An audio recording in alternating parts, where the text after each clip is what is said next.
CSS کر رہی تھی، میں نے BA کمپلیٹ کیا اپنا، اور اس کے بعد میں CSS کر رہی تھی. اس کے دوران اللہ تعالیٰ نے مجھے یہ توفیق دی کہ اسٹڈی آف ڈفرینٹ ریلیجنس کی کتاب پڑھنے کے دوران یہ سبجیکٹ جب میں پڑھ رہی تھی تو مجھے پتہ چلا کہ اسلام ہی خوبصورت مذہب ہے. اچھا آپ یقین جانے وارث ماموں رمضان میں قرآن پاک ڈسٹریبیوٹ کرتے تھے اور راشن دیتے تھے. تو میرے بھائی کے ایک جہاں ڈیوٹی کرتے ہیں وہاں ایک انکل تھے، گارڈ تھے، ان کے لیے قرآن پاک لے کے ان سے رکھا ہوا تھا اور راشن بھی لے کے رکھا ہوا تھا. اور میں اس قرآن پاک کو نا چھپا کے اپنی سیف میں رکھتی تھی اور ڈرتی تھی کہ کسی دن میں اس کو کھول نہ لوں. اکثر ایک دو دفعہ پکڑا کہ کھول کے دیکھوں تو صحیح، کوئی نہ کوئی غلطی تو ہوگی نا اس قرآن میں بھی. یہ تو بڑی باتیں کرتے ہیں بائبل کے بارے میں، کچھ نہ کچھ تو ہوگا.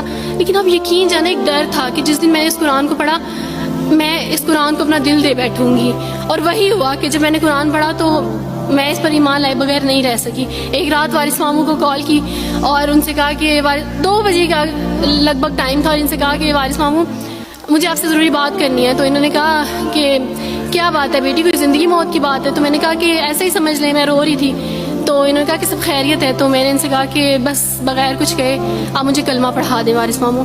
اور وارث ماموں اور میں بالکل خاموش تھے. یعنی وارث ماموں کہتے ہیں کہ اس وقت مجھے لگا کہ جیسے میرا دل پھٹ جائے گا. مجھے یقین نہیں آ رہا تھا اپنے کانوں پہ کہ وہ جو سب سے بڑی رکاوٹ تھی وہ مجھے خود کہہ رہی ہے کہ مجھے کلمہ پڑھا دیں. اور میں نے ان سے 5 منٹ کا یعنی اسپیس لی کال پہ، اور 5 منٹ میں نے دعا کی. لیکن اس کے بعد میں نے کہا کہ اگر میں حق پہ ہوں، سچ پہ ہوں، تو بس پھر خداوند اس کو ہو لینے دے. اور وہی ہوا، میں نے اسلام قبول کیا. اور سوچا تھا کہ CSS کمپلیٹ کرنے کے بعد فیملی میں اناؤنس کروں گی، لیکن اللہ تعالیٰ نے کچھ اور منصوبے بنائے ہوتے ہیں، انسان کے کچھ اور منصوبے ہوتے ہیں. آپ یقین جانے میری فیملی کو جلدی پتہ چل گیا